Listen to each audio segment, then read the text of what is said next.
Yo, kumusta mga tol? Sabi ko naman sa inyo, ang next video natin tayo ay magpapapawis na. So ayan, samahan nyo akong lumakad, tumakbo, mag-jogging dito sa Baywalk ng General Luna.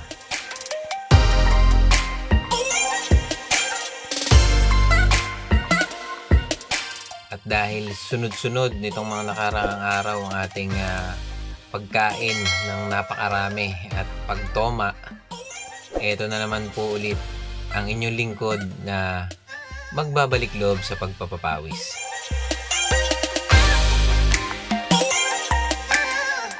Ang pinakamahirap lang naman talaga mga tol yung maging consistent. Yung maging consistent tayo na halimbawa is araw-araw talaga naglalaan tayo ng oras para sa mga pag-exercise natin. Diyan din kasi ako nagkakaproblema simula nung una pa.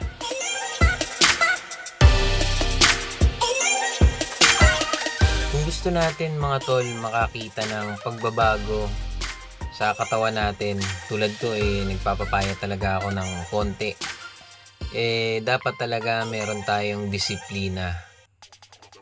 Kung kailangan nating gumising ng maaga or kailangan nating mag-diet, yun, kailangan nating talagang panindigan yun. Sabi nga nila focus lang tayo sa goal.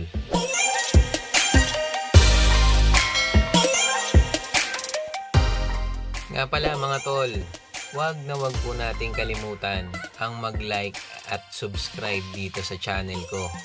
Pa-follow na rin po ako sa aking Facebook and sa Strava. Doon nyo po makikita yung mga distances na mga tinakbo natin or mga nilakad natin.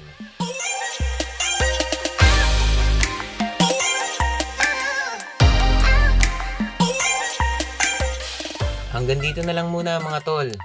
So, antabay na lang po kayo sa aking susunod pang mga videos. At syempre, sabay-sabay tayong magpapalakas at magpapapayat. Stay safe po mga tol, and God bless sa inyo.